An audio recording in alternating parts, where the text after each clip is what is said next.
Pemirsa, pasca pemerintah mengeluarkan kebijakan larangan mudik, sejumlah pos pemantauan disiapkan kepolisian untuk mencegah masyarakat agar tidak mudik. Tak terkecuali petugas kepolisian di Pelabuhan Merak, Banten selalu melakukan penyekatan kendaraan yang hendak menyeberang dari pelabuhan tersebut. Pemerintah ini nampaknya memang tidak main-main untuk mencegah penyebaran COVID-19 agar tidak meluas di sejumlah wilayah di Indonesia. Setelah pemerintah mengeluarkan kebijakan untuk melarang mudik bagi masyarakat, sejumlah pos pemantauan memang sudah disiapkan oleh kepolisian untuk mencegah masyarakat agar tidak mudik. Saat ini pun saya sedang berada di Pelabuhan Merak dan kami pantau memang di sini petugas kepolisian juga melakukan sebuah proses filtering untuk menentukan siapa saja yang diizinkan untuk menyeberang melalui Pelabuhan Merak ini dan siapa yang tidak. Dan berikut ini adalah hasil informasi yang kami dapatkan terkait dengan proses filtering di Pelabuhan Merak ini.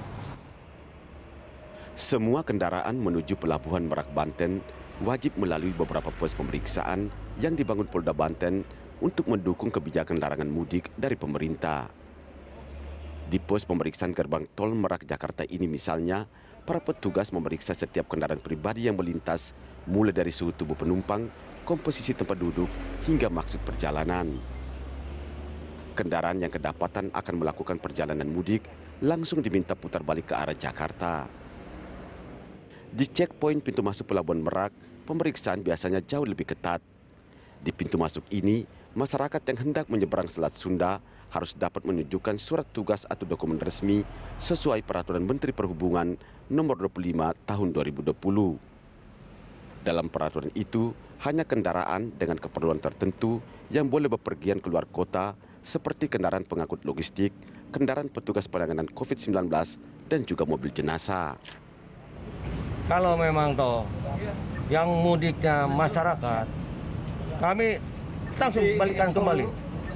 Tidak boleh mudik, tidak boleh nyebrang.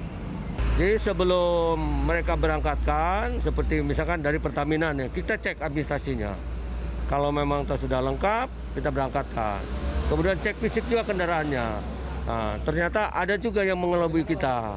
Mengaku dari instansi pemerintah, ternyata setelah cek yang lainnya hanya manipulasi saja. Saya mau pulang ke Palembang. Ya, habis menghadiri rapat di Rumah Sakit Persahabatan untuk pencegahan COVID ini juga. Saya kebetulan supplier alat kesehatan yang berkaitan dengan COVID ini juga kan. Ya.